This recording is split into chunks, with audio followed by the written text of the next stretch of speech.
Story. Look what they made me do.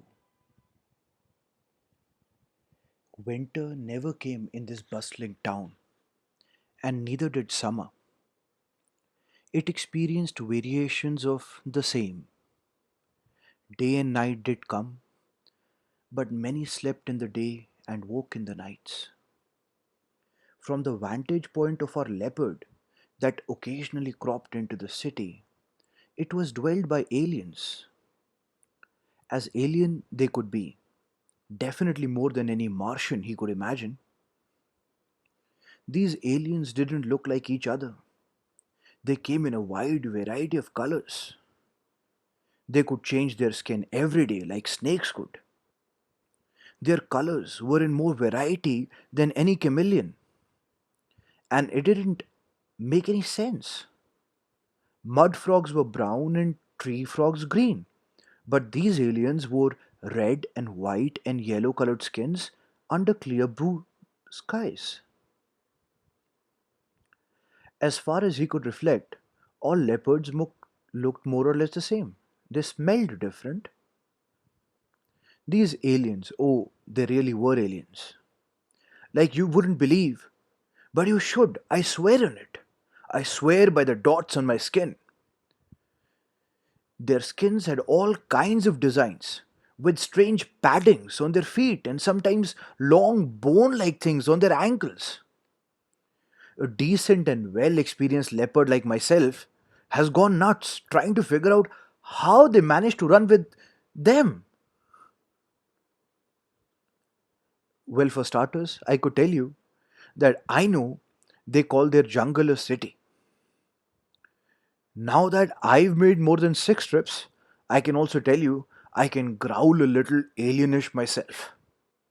I ain't proud of it or anything, it's just that I'm way smarter than the rest. I've got both the looks and the smarts.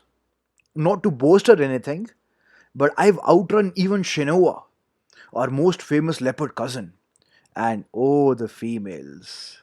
How they growl for me. Oh, baby, baby, baby. Do I remember that? So I can tell you a decent lot about these aliens and their city. We call them clumbugs. I'll admit it's a recent invention, as recent as my third trip. Okay, if that's what you're thinking, I did name them.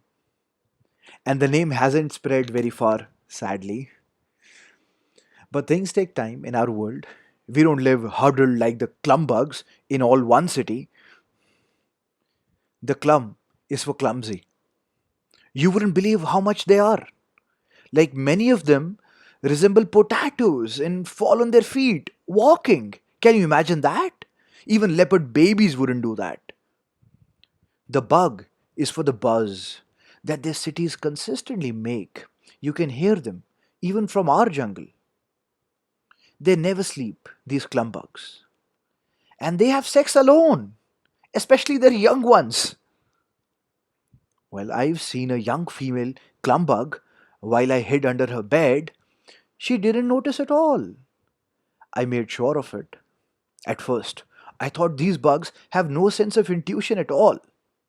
But then I remembered how I partly dozed of having sex myself. Oh, I'm a considerate guy, you see. I think about what others are feeling and all before I open my mouth. I ain't one of those judgmental type of leopards that the jungle is filled with, you see. On this whole holy jungle, have you ever heard of anything more absurd, more nonsensical than this? No touch, no nothing. They're like those low life asexual plants having self sex with their pollens and their stigma. I thought we animals are better than that.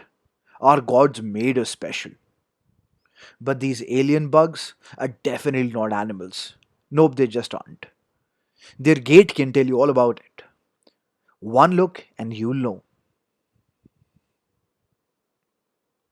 Hey, you know what? I can tell you their most intriguing secrets, bug secrets. And I will, but you got to know who you're listening to, who it's coming from. You got to know me, and I'll tell you a little bit about myself. I'll tell you the truths. You got to know my truths. And I'll give you the truest versions of the truth I ever gave anybody. And you know why? Because you were nobody to me. You're a stranger. You're not gonna sleep with me. You're not gonna give me my morning cup of juices with that look in the eye. You won't even deny me my daily respect, my position in the world. Because you ain't nobody. And I'm nobody to you. You'll forget me like the wind gone by. So you can know my truth, my truest version of the truth. I was a loved child once. I had a dad who loved me and a mom who loved me more. When I was born, they looked at me as if I was a miracle, the cutest, loveliest leopard in the world to them. They adored me. Nothing I did could be wrong. They hugged me and licked me. The seasons changed and I grew bigger. Dad left us, and mom just didn't have enough time. She started to have expectations and laid down conditions. I was so young. I wanted cuddles. I can still distinctly remember if I could get one now. In my ever increasing loneliness under this bed? Yeah, but I'm a grown male leopard now and I probably shouldn't say or want such things. Well, she'd love me if I could catch a rabbit. As I grew, I knew I needed to catch baboons or they won't love me, won't respect me, won't give me attention. But I just couldn't catch enough baboons. I tried so hard. I did. I tried so hard that I failed so much. Even when I caught them, it was never enough. My brothers always caught more. Anyway, I grew up and had to live by myself, hunt by myself, and cause you have to. But sometimes when I'm alone in the bushes or up in a tree all by myself, I miss that, being a miracle and all. These humans, I heard them calling themselves that. They're like Mother Nature.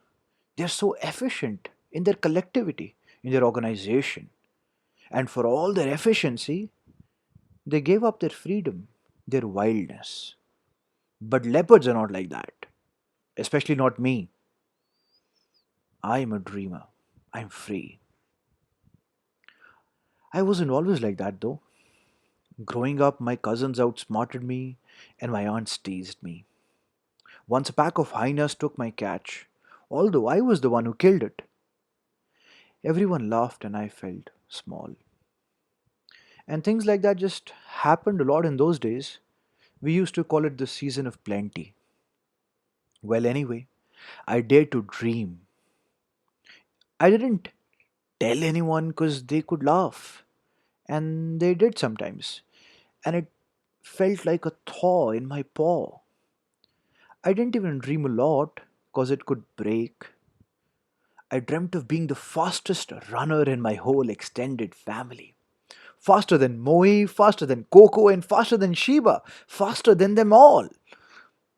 It would be so majestic running that when I sprang at the neck of the deer like lightning, the girls would clench at their paws and look at me with a look that says, "You're mine, you're a wonder, you're a true leopard." Anyway, it's enough for you to know that I had had dreams, that I dared to dream. I don't need to tell you what you don't need to know. For now, I'll just say things happen. The stars rotate and the jungle dies. It's inevitable.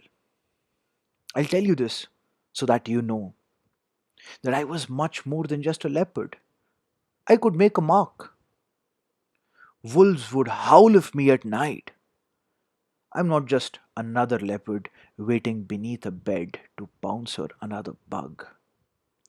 If the bugs kill me first, with me a lot will die. The memory of the seasons of plenty, the hopes of my mother, and the idol of a kid. Not only what I've been, but what I could have been. Well, some part of that is already dead. The bugs killed it.